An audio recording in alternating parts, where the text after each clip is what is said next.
नाज़रीन, पाकिस्तान की एक टीम गई है, एक वफद गया है, ख्वाजा आसिफ उसकी सरबराही कर रहे हैं और ये कतर में पहुंचा है ताकि ये मुज़ाकरात करें तालिबान के साथ। अब तालिबान के साथ मुज़ाकरात किए जाएंगे। तालिबान गवर्नमेंट जो वो वहाँ पे अफगान हुकूमत है इस वक्त, क्योंकि तालिबान के कंट्रोल में है वो, तो अफगान तालिबान का वफद पहुंच गया कतर में और फिर पाकिस्तानी वफद भी पहुंच गया कतर में और ख्वाजा आसिफ उस वफद को लेकर गए। अब कतर सालसी करेगा या जो दूसरे ममालिक हैं वो सालसी करेंगे पाकिस्तान और अफगानिस्तान के बीच में जो तनाज़ा पैदा हो गया उसको हल करने के लिए।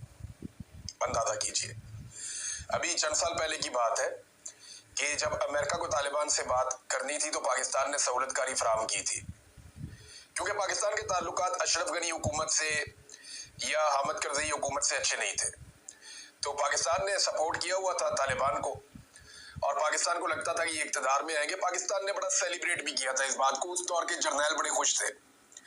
नूर वली महसूद को आपको याद होगा कि अभी ख्वाजा आसिफ ने यह क्लेम भी किया कि जनरल फैद हमीद ने एक बुलेट प्रूफ गाड़ी तोहफे में भी दी थी। अब अपनी जेब से तो नहीं दी होगी ना, इदारे की पॉलिसी होती है, जनरल बाजवा से पूछे बगैर तो दे नहीं सकता। तो ये सारे रल के ताशे बजा रहे थे, खुशियां मना रहे थे कि हमारे तो बड़े अच्छे ताल्लुकात वाले लोग आ गए। लेकिन जैसे ही पीडीएम की सरकार बनी तो इन्होंने पाकिस्तान में तबाही फेर दी और तालिबान को, टीटीपी को पाकिस्तान में लाकर बसाना शुरू कर दिया ताकि पीटीआई को तबाह बर्बाद किया जा सके।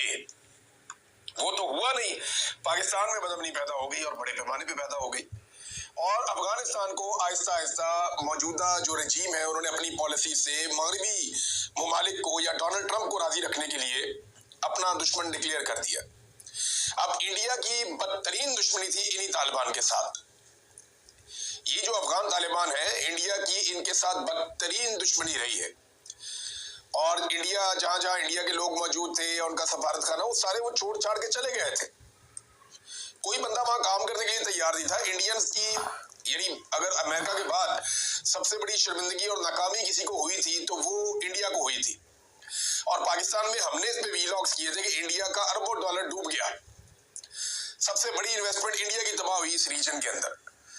लेकिन बदतरीन मुखालफत के बावजूद इंडिया को समझ आ गई कि इनके साथ अपने ताल्लुकात बनाने हैं, हमारे मुल्क के लिए फायदा इसमें, तो उन्होंने इख्तलाफी नुक्ता नजर के बावजूद ताल्लुकात बना लिए और हमारे जो अक्लमंद थे उन्होंने सोचा कि अमेरिका को राजी करना है, लिहाजा इनके साथ ताल्लुकात बिगाड़ लो।